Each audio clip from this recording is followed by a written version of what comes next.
Greetings, it is I, Dracovin, Lord and Emperor of the Dracovin Empire, and welcome. It is time to continue our discussion on EARTHDAWN. We've been, of course, talking about character creation in EARTHDAWN and talking about the basics of character creation before moving into a little bit of more details. But today's an important one. I'm going to be talking about the main derived characteristics of your character now that we've finished talking about attributes. So let's dive right into them with your two types of armor rating. There are two. The first one is physical armor. Now, physical armor represents the ability for you to absorb damage from physical attacks, like swords, punches, claws, bites. It is affected by your armor and your shield. So this is nothing that is in your body. It's going to be all things you're going to wear on your body to create this defense. Now, the only exception is an Obsidian's natural armor, which adds to this. The other type of armor is mystic armor. Mystic armor works similar to physical armor, but it reduces magical or spell-based damage, or has a chance to. Mystic armor doesn't always apply. Now, when it does, of course, it reduces the damage a spell or magical effect would deal to you. It is based upon your willpower, though there are items and, of course, types of armor that can actually add to this also. Now, these values, you're just going to note them because what you're doing right now, you're not worrying about equipment. You haven't gotten armor. You haven't gotten shields. You're just going to note your base values to start out with. And then when you purchase things, you're going to add them in. Now, you can either write them into your character sheet and then change them later, or, just make a quick note, character sheet, change them.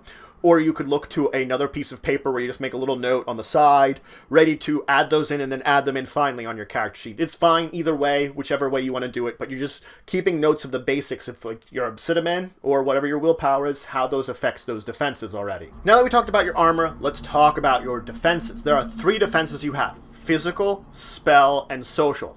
Physical defenses is based upon your dexterity.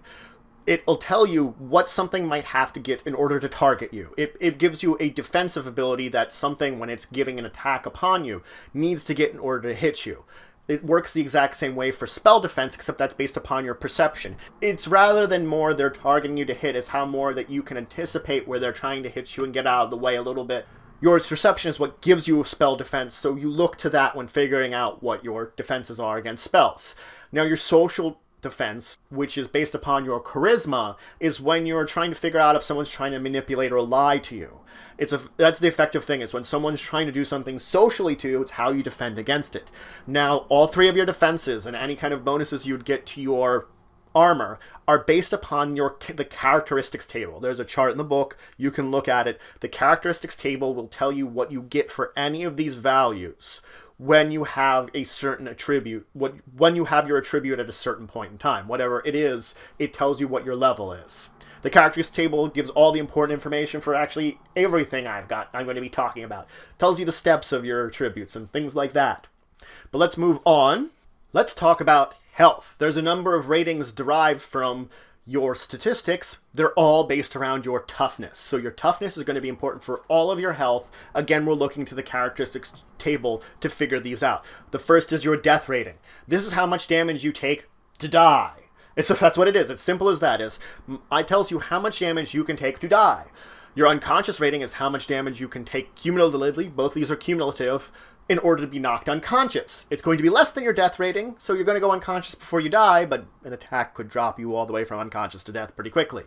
Now you have a wound threshold. I talked a little bit about wounds before, but a wound is when you take a wound, when an amount of damage in a single attack hits your wound threshold, you get a wound.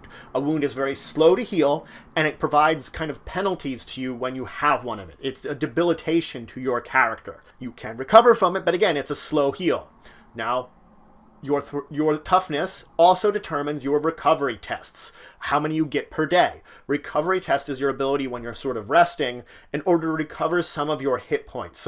The ability to recover from the damage you've taken and heal it back up. You can make a recovery test a number of times per day based upon your toughness, of course.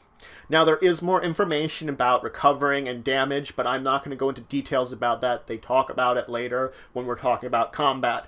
I'll move into talking it more about there. I'm just giving you the basics of these statistics you're going to have. Now, you use your initiative step in order to determine the order in combat. Now, the initiative is based upon your dexterity, so you're going to be using your dexterity step, but it is modified by the armor and shield you're using. So any kind of defense you're using for your physical defense might drop down your initiative and might provide a penalty to that. Now, karma, let's talk about it.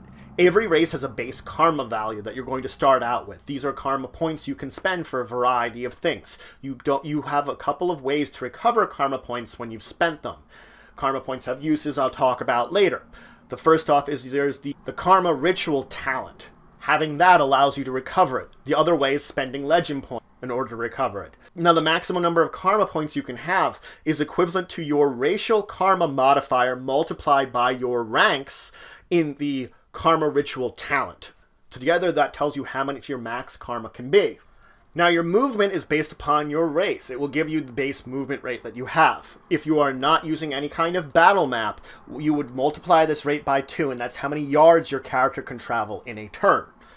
Now, the last thing a character will have is carrying capacity. This is based upon strength. Again, we're going to look to the attribute table to figure out what my carrying capacity based upon my strength is, but this represents how much gear and equipment I can be carrying around without any kind of penalty. So that's it for today. I've went over the basic derived statistics that are based upon your ability scores. They're very important to your character, and it was good to talk about them. In the next episode, I'm going to move into talking about talents, spells, and skills.